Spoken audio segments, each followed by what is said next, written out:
When Macron goes in and meets with Donald Trump like this, holds the opposite views, wants him to stay in the Iran deal, wants him to come back to the Paris Climate Accord, wants him to hold trade deals not just with France but the entire EU, what is he using to get Donald Trump to listen or to potentially change his mind?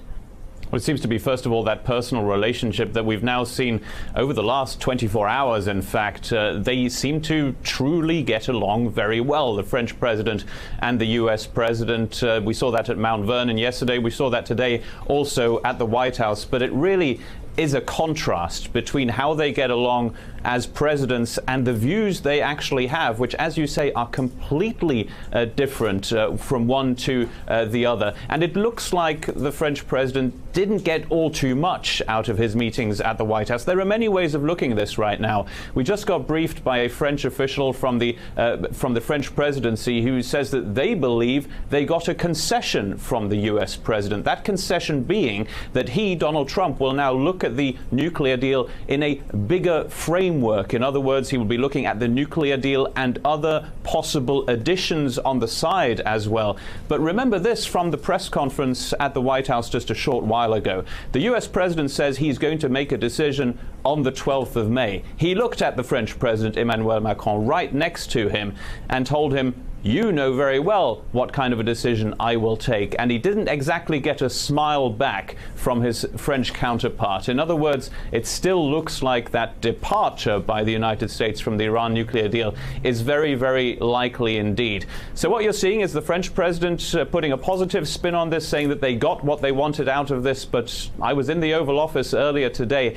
It didn't look good to see the U.S. president attack that nuclear deal while standing and sitting right next to the French president. The White House knows very well that Emmanuel Macron came here to Washington with quite a few important things to talk about, none more important than trying to convince the U.S. president to stay in the nuclear deal with Iran. It is very unlikely that he succeeded in getting precisely that. Well, let me ask you that. If he doesn't walk away with a concession, a major concession, having him stay in the Iran nuclear deal, which is a very big deal for the French president, very clearly, or getting him back in the Paris Climate Accords or something else, what good is it to be seen walking around holding our president's hand, to be accepting a kiss on the cheek, smiling as he brushes dust off his lapel? Does he risk his reputation back in France, having looked so chummy with the president and walking away with nothing?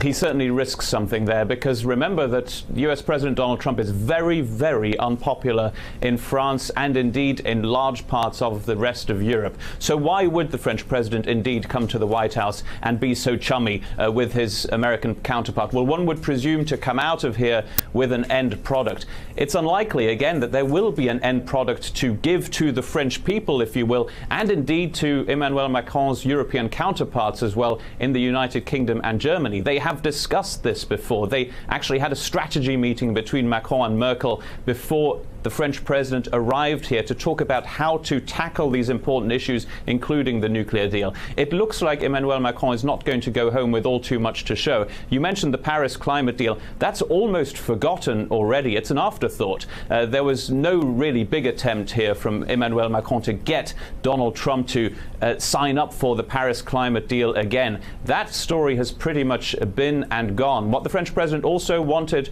were some extensions from not getting those trade tariffs on steel and aluminium imports imposed on France and other European Union countries. No confirmation yet on whether he got that either. This was indeed a pretty risky trip for the French president, and it still is, more than anything, because he's being very, very friendly indeed with a person who's very unpopular in Europe. Now, the framework that Emmanuel Macron has been giving to this visit here in Washington has been that this is a strong relationship between France and the United States, a historically strong one, and that is why they need to show that they can get along.